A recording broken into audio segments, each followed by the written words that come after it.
Good morning po sa inyo lahat. Isa pang maliyugto ng ating daily Bible blessings. Pamagat po ng ating aralin may umaga ay ang porsigidong panalangin.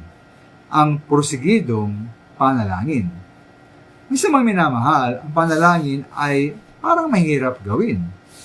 Hindi dahil sa mahirap sabihin ang ating mga kahilingan sa ating Panginoon, hindi dahil hindi siya nakikinig sa atin.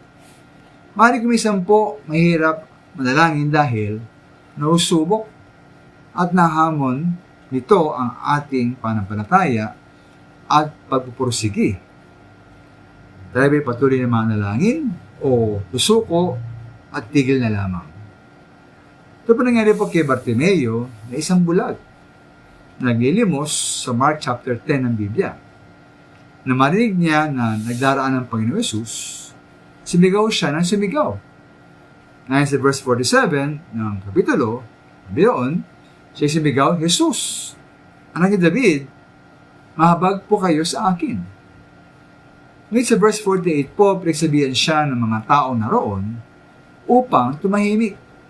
Ngunit, lalo pa siyang nagisigaw, anak ni David, mahabag po kayo sa akin. Kaya po sa verse 49, tumigil po ang ating Panginoon Yesus.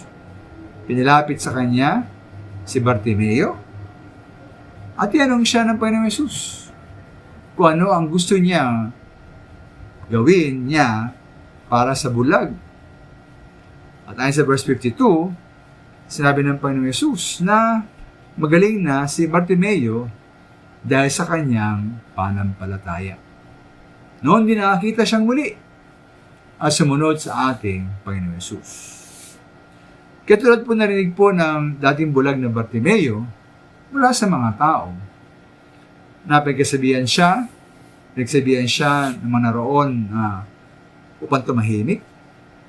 Marin tayo po yung makatanggap, makarinig, makaranas po ng mga salita. Mga bagay-bagay na magpapahina sa ating loob, sa ating panalangin. Na maaring magsabing imposible ang ating hiningi sa Diyos. O dahil sa tagal ng tugon, ay malamang hindi na darating ang sagot. Huwag tayong umasa na darating pa ang ating hiningi sa Diyos. Ngayon tayo makarinig po ng mga discouragement, tulad po ng narinig ni Bartimeo. Ngayon maminamahal ko tayo makarinig po ng mga discouragement.